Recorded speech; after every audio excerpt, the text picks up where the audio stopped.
नमस्कार शेतकरी बंधूंनो, मी डॉक्टर दत्तात्रय गावडे, कृषी विज्ञान केंद्र नारायणगाव. आपण आंबा पिकाचा जो सल्ला सिरीज चालू केलेली आहे, त्याच्यामध्ये आपण वेगवेगळ्या किडींचा रोगांची माहिती आपण ह्या पाठीमागील भागामध्ये आपण पाहिलेली आहे.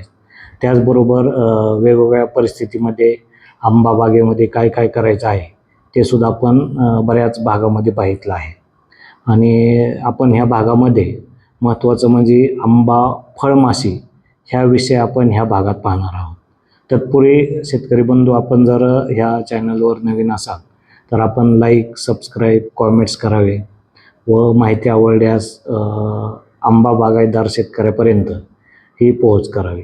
कारण की आपण दरवर्षी आंबा बागेमध्ये मोठ्या प्रमाणात फळमाशीमुळं आंब्याचं उत्पादन आपल्याला नुकसान झालेलं आपण पाहत आहोत आणि त्याचा परिणाम आपल्या आंबा बागेच्या उत्पादनावर डायरेक्टली पडतो. फळमाशी एक अशी ह्या आंबा बागेतली माशी आहे की त्याच्यामुळं हातातोंडाशी आलेलं जे फळ आहे हे आपलं वायाला जातं.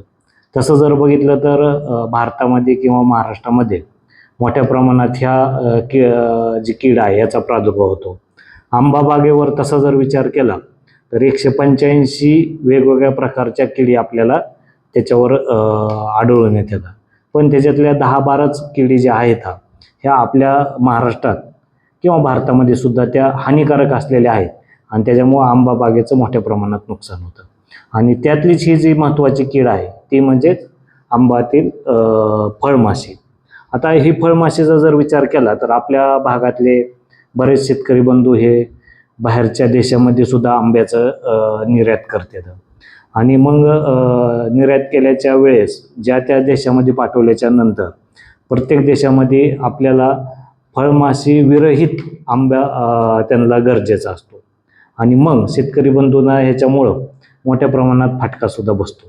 ह्याच्यासाठी आपल्याला म्हणजे काही उपाययोजना ज्या आहेत हे आपल्याला त्याच्यामध्ये करणं गरजेचं आहे.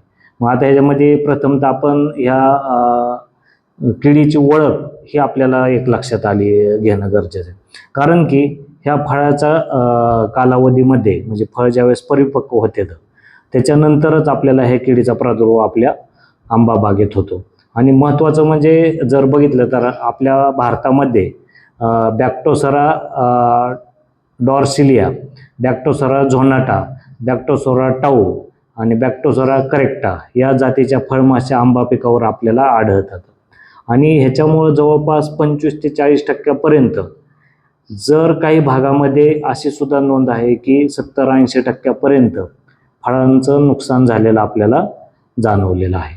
त्याच्यामुळं शेतकरी बंधूंनी आपल्याला आंबा फळमाशी विरहित आंबांचं उत्पादन झालं पाहिजे अशी आपल्याला काहीतरी ह्याच्यामध्ये उपाययोजना करणं गरजेचं आहे. आता ह्या फळमाशीचं आपल्याला प्रथमतः जीवनक्रम एक लक्षात घेणं गरजेचं आहे. कारण की फळमाशीची ओळख आणि जीवनक्रम जर लक्षात आलं तरच आपण ह्याच्यावर उपाययोजना ज्या आहेत हे आपण करू शकतो. तर ह्या फळमाशीमध्ये जर बघितलं आपण तर जवळपास जर बघितलं तर 4 अवस्थेतून ही फळमाशी जाते. त्याच्यामध्ये पहिल्यांदा फळमाशीचे अंडे, फळमाशीची आळी आणि फळमाशीचा कोश अशा ह्या 4 अवस्थेतून ही आळी जाते. तर सगळ्यात हानिकारक आणि आपल्याला पिकाला म्हणजे हानिकारक किंवा फळांना हानिकारक जी असते ती म्हणजे फळमाशीच. आणि ही फळमाशी काय करते की तिच्या टोकदार शेपटाच्या भागातून ती अंडी त्या ह्याच्यात देते म्हणजे आपल्या आंब्याच्या सालीच्या पाठीमागं. आणि मग ती दिल्याच्या नंतर आपल्याला काढणी जोगे असलेला जो आंबा आहे तो आपण काढल्याच्या नंतर म्हणजे 75-80% किंवा 85-90% पिकलेला आंबा आपण जर काढला तर तो काढल्याच्या नंतर त्याच्यामध्ये आपल्याला त्या अंडे जर तयार झालेले असते तर नंतर आळी तयार होते. साधारणपणे एक फळमाशी जवळपास 100 ते 300 अंडे हे एका पुंजक्यात घालत असते. आणि मग हिवाळ्यामध्ये कोशामध्ये 7 दिवसाच्या फळमाशी तयार होते आणि त्याच्यानंतर हिवाळ्यात कित्येक महिने ती कोशामध्ये राहते. प्रौढ माशी तसेच नवीन हंगामातील पिकामध्ये अंडी हे घालण्यासाठी आवश्यक असलेले वातावरण ती शोधत असते आणि मग फळमाशीपर्यंत 4 ते 5 आठवड्यात जीवनक्रम ती पूर्ण करते.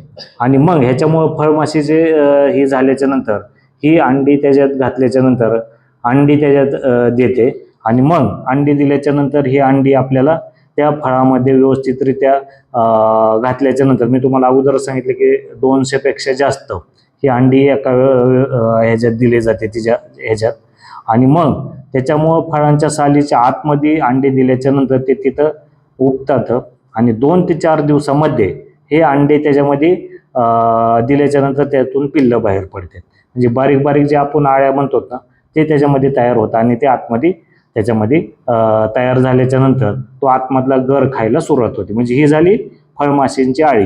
ही फळमाशींची आळी फिक्कट पांढऱ्या रंगाची आपल्याला त्याच्यामध्ये दिसते आणि हे सुरुवातीला पायविरहित असलेली आपल्याला फळमाशी असल्यासारखे हे दिसते आणि ह्याच्यानंतर ही त्याच्यावरच म्हणजे उपजीविका करते, त्यातला गर खाते, त्याचबरोबर त्याचे ही म्हणजे आतमध्ये राहून त्या गरांना पूर्णपणे त्याचं डॅमेज करते आणि ही आळी अवस्था 10 ते 15 दिवसाची असते आणि त्याच्यानंतर फलित अंड्यामधूनच आळी तयार झाल्याच्या नंतर हे परत प्रौढ मादीच्या ह्याच्यामध्ये घालून ही त्याच्यामध्ये परत त्याच्या भागातून बुरशी आणि जीवाणूचा प्रादुर्भाव आपल्याला त्याच्यात झालेला दिसतो आणि त्यामुळं फळकूज हा एक महत्त्वाचा रोग त्याच्यामध्ये आपल्याला झालेला दिसतो आणि त्यामुळं फळावर काळे टिपके पडतात किंवा ते डाग होऊन ते गळून सुद्धा पडतात फळ.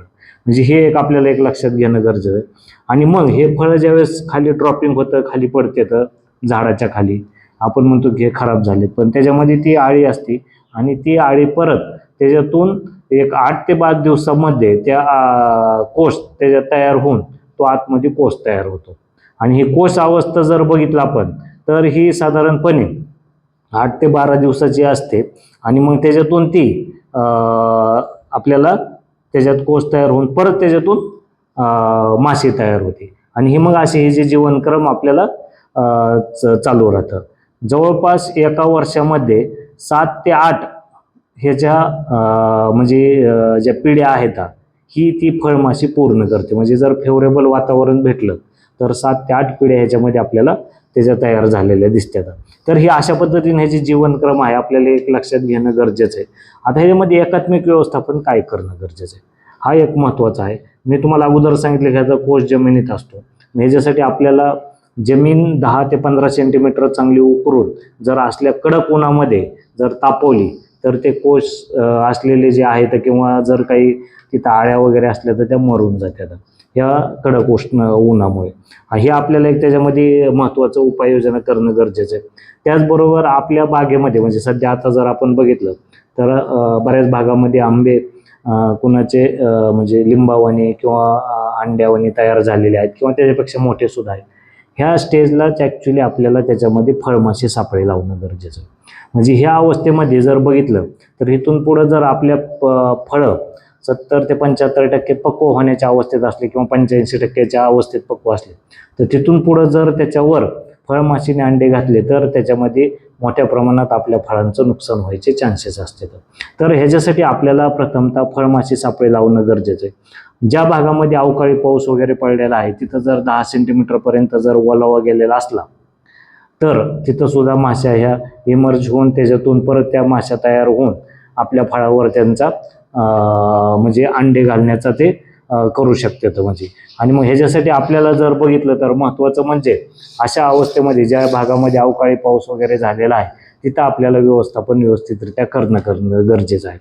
पक्व झालेले फळे जे आहेत गळून बागेत पडतात त्यामुळे फळमाशीचे उत्पादक जास्त वाढते आणि मग त्याच्यामुळे आपल्याला टाळण्यासाठी हे रोजचे रोज फळं जे पडलेले आहेत हे आपल्याला गोळा करून त्यांची विल्हेवाट लावणं गरजेचं आहे.